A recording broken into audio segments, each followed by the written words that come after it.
So the success of the ARC concept. So Dr. Poulsen reviewed some of the key tools, and he made sure to put this in his PowerPoint. So what is area regional control? It is producers and veterinarians working together, their neighbors, business partners, trying to achieve greater sustained improvement than any one producer can do on their own. And so basically it's the good neighbor principle, right? That's kind of the foundation of it. Do unto your neighbor as you would have your neighbor do unto you. And as it relates to disease, it's transmit unto your neighbor as you would have your neighbor transmit disease unto you, right? And so that's the foundation of ARC. So area regional control origins start back with PRRS, obviously. We know it's a costly disease to the industry. Several economic studies have been done. And veterinarians were very frustrated. So we have good methods to clean up one individual farm. But once we get that farm cleaned up, we have no method to keep it from getting infected again. And so we would get frustrated, and the reinfection just remained so high that area regional control led to more of a coordinated effort to make sure our neighbors were all working down the same path. Or at least, if they weren't, we understood the risks that our neighbors posed to us a little bit better. So there's a proposed methodology for area regional control projects. There was a recent paper in the Journal of Swine Health and Production just earlier this year. So it has 5 phases. The first phase is a feasibility study. It's really to determine what is the industry in this area and does it meet minimum requirements. Minimum requirements means, are these producers really willing to work together? Are they willing to share information? And do they have someone that can help drive the process or organize the process over time? Phase 2 is understanding the pig-related sites. So let's identify the sites that have pigs on them in whatever your area may be. Some areas are small. They may be just a couple townships or a corner of a county. Others could be a whole county, 4 counties, some states. So it's defining your area and understanding where your pig sites are. The third phase is characterizing that region. That's where you go in and you try to understand what are the statuses of all my sites? What kind of animals are on those sites? How do those sites switch pigs, move pigs? Where do the pigs go? You come down into phase 4, and that's where we would design control strategies. So we decide as a project or as a group, what are we going to do? Are we just going to report information in, or are we going to try to abide by certain rules for our project? Are we going to just notify when we have positives? And then finally we come down to phase 5 where we have execution and monitoring. So we've decided what we're going to do. Now we're going to go out and do it and see how well it works. So it boils down to 1, figure out what the goals of the producers are. That's where you start. 2, get your current status and the constraints of the region, whatever that region may be. 3, develop your solution options. And 4, go do and see how well that goes. And reiterate. So that's how area regional control sort of works. So what are the benefits? What are the benefits particularly to producers? So first of all, there's the direct value that producers are looking for. So they're looking for improvements in health, productivity, return on investment for their operations. That's something they can measure. That's the bottom line. But then there's these indirect values that come from ARC. So we know that if we know more about what's going on and more people are controlling PRRS in their area, they can reduce their infection risk around them. We know that there can also be a reduction in the genetic diversity of the virus, so trying to keep new strains of PRRS from emerging from populations. We can generate critical knowledge. So I have one area regional control where everyone threw up their hands and said, there's a major highway that goes through our project. We'll never control PRRS. PRRS comes on the highway. It's terrible. It always happens. And because of area regional control and because they were able to gather these sequences and understand, they found out that, well, actually the sequence I have is a sequence I've always had. And I have it and none of my neighbors have it. And the neighbor that has a PRRS sequence is a very different PRRS sequence. And it's a sequence he's always had. It's in his system. These things aren't flying in from the air. We just have them. They float around our own systems. So we're probably more of a risk to ourselves than these trucks that are running up and down the road potentially. Maybe there is more we could do.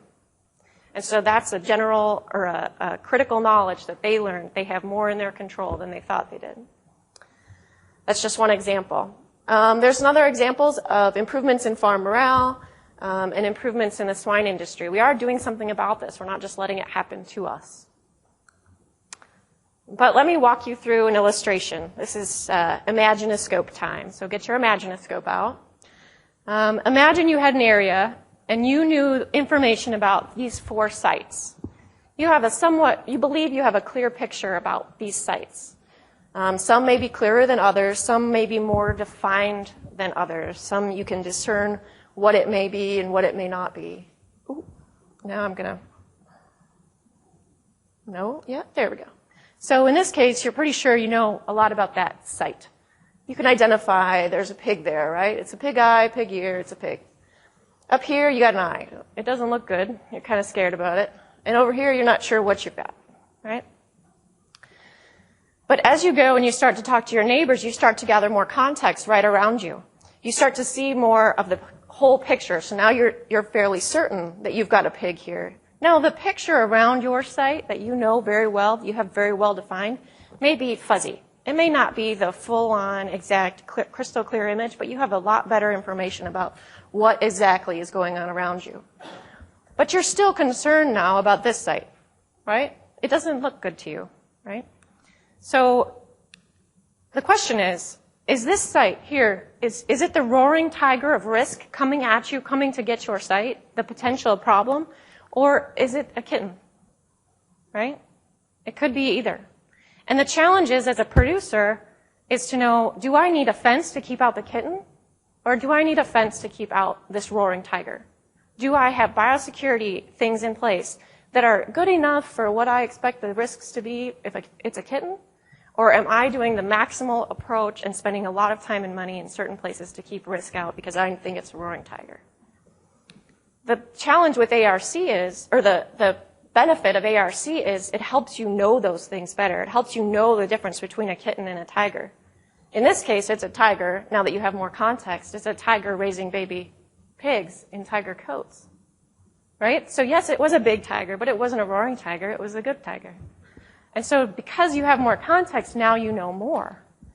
Context is what matters to producers. Context gives producers the business intelligence to help them be more confident to make their decisions on their farms, individual decisions, day-to-day decisions, how they're going to get supplies in, how they're going to truck pigs, days they're going to wean, all those decisions they can make better if they have more context around their sites. So to get back to area regional control, there's no recipe or template or perfected way to do area regional control. I work with about 20 projects, and they are all very different. They have different ways of doing things, but they all have coordinated disease control in mind. And although they're different, they all want to share information in order to have more context. What I see as key success factors is first, great coordination, however that may come. One is they've got project coordinators typically. They also have project leaders, so producers that are very vocal in helping the project move forward.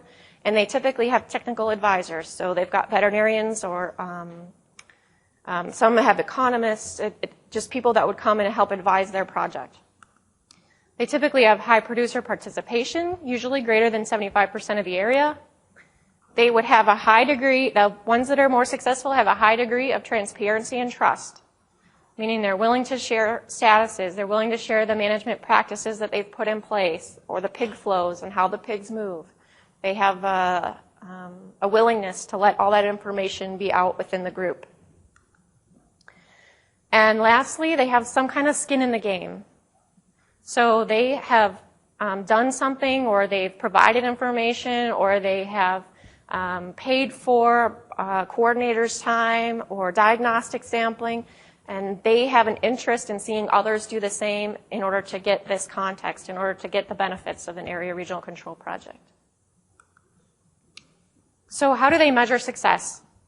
I captured this from the North American PERS meeting back in December, and many of the ARC projects have handouts at that meeting.